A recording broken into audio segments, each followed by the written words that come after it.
Wali Kota Banjarmasin didampingi Sekretaris Daerah Banjarmasin, Kepala Dinas Kesehatan Banjarmasin, Camat Banjarmasin Selatan, Lurah Mantuil, serta disaksikan warga sekitar.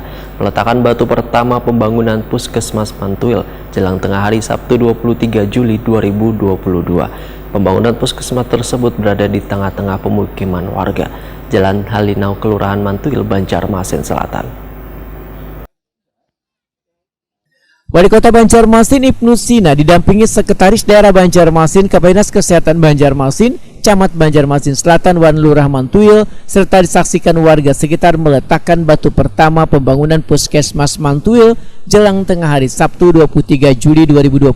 Pembangunan pusat pelayanan kesehatan yang sebelumnya dipergunakan sebagai puskesmas pembantu tersebut berada di tengah-tengah pemukiman warga Jalan Halinau, Kelurahan Mantuil, Banjarmasin Selatan.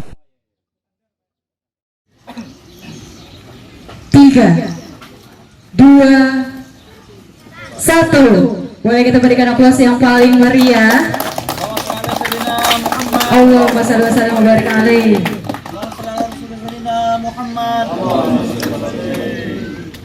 Sekali lagi kami ucapkan selamat dan sukses. Wali Kota Banjarmasin Ibnu Sina Wetakuni Prima TV memedahkan Puskesmas Mantuil ini nantinya sangat membantu dan bermanfaat bagi warga yang mayoritasnya berada di kawasan bantaran sungai ini. Puskesmas yang menjadi impian warga ini nantinya akan melayani Kelurahan Mantuil dan Kelurahan Basiri Selatan.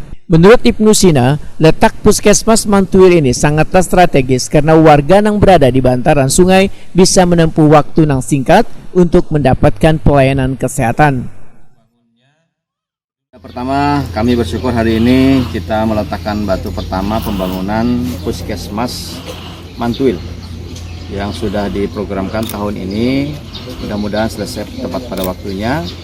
Dan Pak Kadinkes tadi sudah menginformasikan bahwa selama ini Kelurahan Mantuil ini dilayani oleh Puskesmas Pekauman.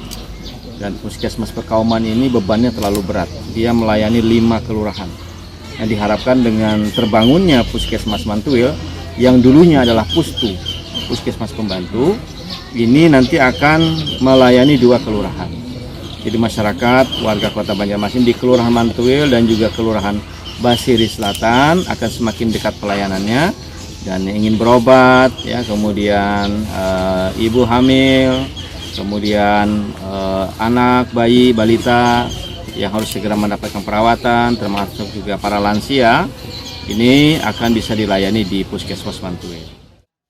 Sementara itu, Kepala Dinas Kesehatan Banjarmasin Dr. Muhammad Ramadan berharap progres pembangunan Puskesmas Mantuil bisa selesai sesuai dengan target waktu yang telah ditetapkan, yaitu 120 hari dengan biaya 3,8 miliar rupiah. Muhammad Ramadan menambahkan, setelah proses pembangunan Puskesmas Mantuil selesai, maka selanjutnya akan mengajukan sarana prasarana lainnya serta SDM untuk mengisi puskesmas tersebut di anggaran perubahan murni. Ya, alhamdulillah hari ini peletakan batu pertama oleh Bapak Wali Kota Puskesmas yang ke-28 di Kota Banjarmasin, dan harapannya bisa selesai dengan tepat waktu. Insya Allah tahun depan bisa dimanfaatkan sama seperti Sungai Andai, ya kan? Dan seperti kata Pak Wali tadi, mudah-mudahan di tahun yang akan datang akan bertambah lagi puskesmas baru. Memang kita rencanakan untuk pemekaran karena beban kota ini sudah semakin banyak, semakin besar, dan seperti Puskesmas Mantuil ini kan ditangani oleh Pekauman dengan 5 kelurahan tadi kan. Nah, di Pekauman itu rata-rata 150 sehari, itu berat bebannya. Nah, makanya dengan Mantuil ini harapannya itu terbagi.